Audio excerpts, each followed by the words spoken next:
여러분, 최근 전 세계 엔터테인먼트 산업을 그야말로 발칵 뒤집어 놓은 이름 퍼프데디 혹은 션 디디 콤스 사건, 다들 뉴스에서 한 번쯤은 스쳐 지나가듯 보셨을 겁니다. 아마 이 소식을 처음 접하셨을 때 대부분 이렇게 생각하셨을 거예요. 아, 돈 많고 잘 나가는 할리우드 힙합 스타가 또 마약하고 파티하다가 선 넘었구나. 혹은 흔해 빠진 할리우드식 막장 사생활 폭로전이네. 라고요. 다, 여기서부터 완전히 틀렸습니다. 진짜 소름 돋는 본질은 완전히 다른 곳에 숨어 있습니다. 이건 단순한 유명인의 일탈이나 흔한 성범죄 스캔들 수준이 아닙니다. 뉴욕 남부 연방검찰청이 법원에 제출한 기소장을 꼼꼼히 뜯어보며 이 사건은 거대 자본과 막강한 권력을 쥔 기업형 조직이 무려 20년이라는 긴 세월 동안 시스템적으로 인간을 사냥하고 착취해온 현대판 노예제이자 끔찍한 범죄 게이트라는 충격적인 의혹이 제기되었습니다. 오늘 그 추악한 20년의 타임라인과 백데이터를 오직 팩트만 가지고 낱낱이 파헤쳐 보겠습니다. 본격적인 이야기에 앞서 션 디디 콤스가 도대체 얼마나 대단한 인물이었는지부터 짚고 넘어가야 합니다. 그래야 이 사건이 얼마나 비현실적인지 체감이 확 되거든요. 콤스는 그냥 노래 몇 곡 히트친 가수가 아닙니다. 배드보이 레코드, 콤스 엔터프라이즈, 콤스 글로벌 등 음악, 의류, 주류, 미디어 네트워크를 총망라하는 거대한 비즈니스 제국의 황제였습니다. 미국 대중문화의 흐름을 쥐락펴락하던 상징적인 아이콘이었죠. 그가 손을 대면 모든 것이 황금이 되는 듯 했습니다. 그런데 연방검찰은 이 화려한 기업들을 가리켜 단순한 사업체가 아니라 성매매, 강제노동, 납치, 방화, 사법방해를 일삼은 하나의 거대한 범죄 조직이라고 규정해버렸습니다. 믿어지십니까? 글로벌 혁신 기업으로 포장되었던 곳이 사실은 범죄의 베이스 캠프였다는 주장이 나온 겁니다. 이 견고했던 제국의 성벽에 결정적인 균열이 가기 시작한 건 2023년 11월이었습니다. AP통신과 워싱턴 포스트의 보도에 따르면 콤스의 전 여자친구가 제기한 민사소송이 그야말로 핵폭탄의 뇌관이 되었습니다. 그동안 철저하게 은폐되어 왔던, 아니 감히 입 밖으로 꺼낼 수조차 없었던 혐의들이 이 소송을 기점으로 연쇄 폭발을 일으키며 수면 위로 떠오르기 시작한 겁니다. 마치 거대한 댐에 바늘구멍만 한 틈이 생기자 그동안 억눌려 있던 썩은 물들이 엄청난 수압으로 쏟아져 내리는 것과 같았습니다. 2004년부터 시작되어 2024년까지 무려 20년 가까이 이어져 온 범죄의 타임라인이 세상에 첫 선을 보이는 순간이었습니다. 그리고 2024년 드디어 국가 공권력이 움직입니다. 미국 국토안보부 수사국 요원들이 뉴욕 맨해튼, 캘리포니아 로스앤젤레스, 플로리다 마이애미 비치에 위치한 콤스 소유의 초호화 저택들을 대대적으로 압수수색합니다. 뉴스나 CNN 속보를 통해 이 장면 보신 분들 많을 텐데요. 철옹성 같았던 억만장자의 요새가 연방 요원들의 군화발에 짓밟히는 모습은 그 자체로 전 세계에 엄청난 충격을 주었습니다. 도대체 저 화려한 저택 안에서 굳게 닫힌 최고급 호텔 객실 내부에서 무슨 일이 벌어지고 있었길래 연방정부가 이렇게 군사작전하듯 들이닥친 걸까요?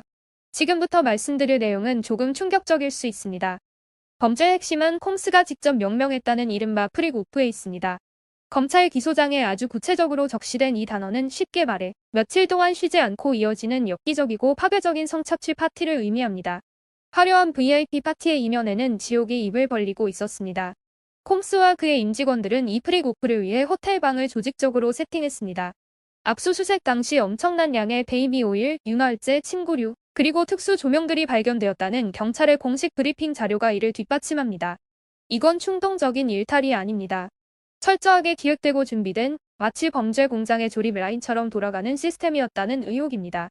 가장 끔찍한 수법은 바로 약물을 이용한 철저한 통제였습니다. 폭스뉴스와 여러 외신 보도를 종합해보면 이들은 파티에 초대된 여성 피해자들에게 엠마, 일명 엑스터시나 몰리 같은 마약류를 투약해 정상적인 판단을 마비시키고 통제 불능 상태로 만들었다는 끔찍한 주장이 나왔습니다. 저항할 힘조차 빼앗긴 피해자들은 주 경계를 넘어 국제적으로 전국적으로 조달된 남성, 상업 성매매 종사자들과 강압적인 성행위를 하도록 강요받았다고 합니다. 이것은 단순한 유흥이 아닙니다. 사람의 의지를 약물로 꺾어버리고 물건처럼 다루는 명백한 폭력이자 유린입니다. 그런데 여러분, 진짜 소름 돋는 포인트는 지금부터입니다. 콤스가 왜 이런 짓을 벌였을까요?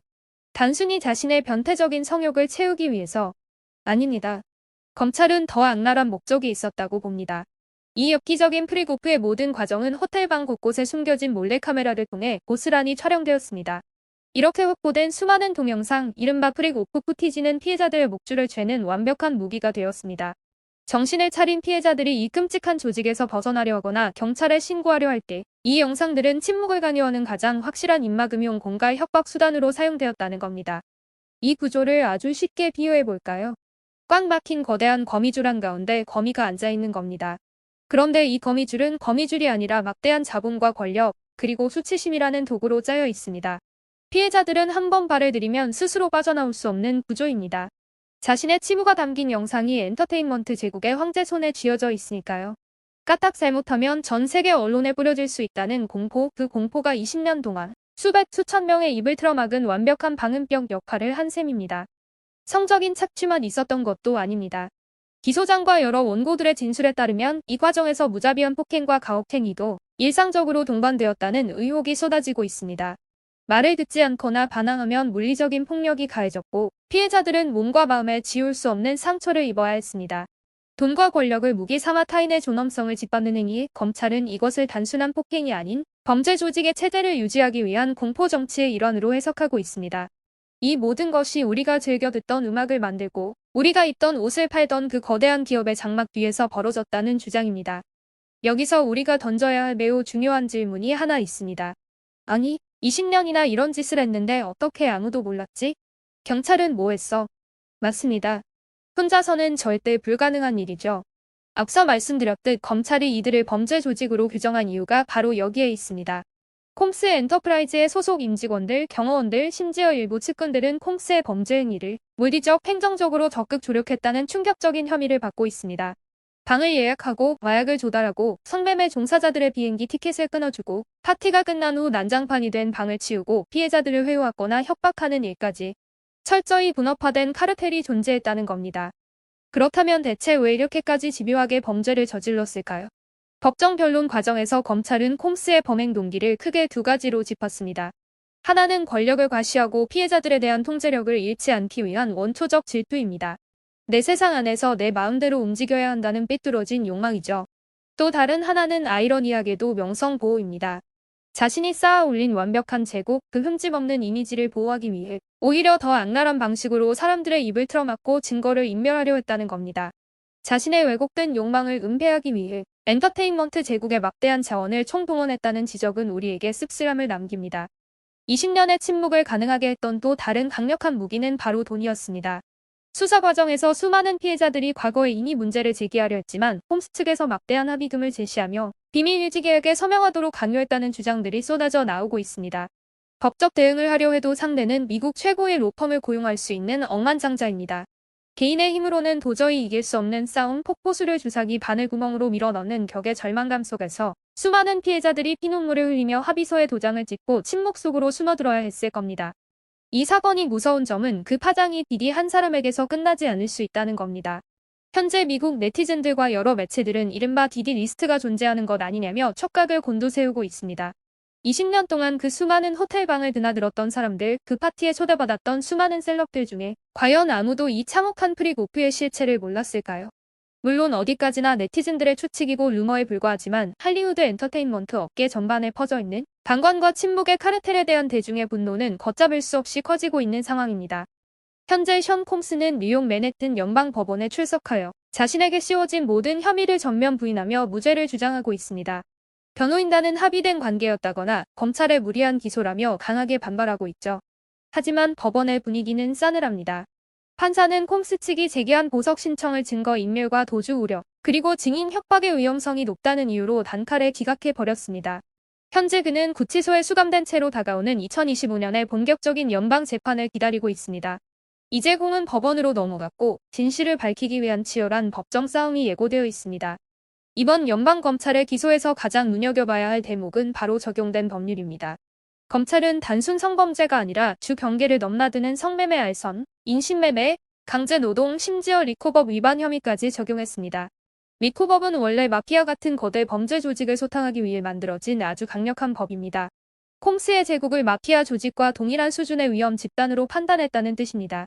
주 경계를 넘어 피해자들을 운반하고 착취한 그 악랄한 동선들이 연방 수사망에 정확히 포착되었다는 것을 의미하죠.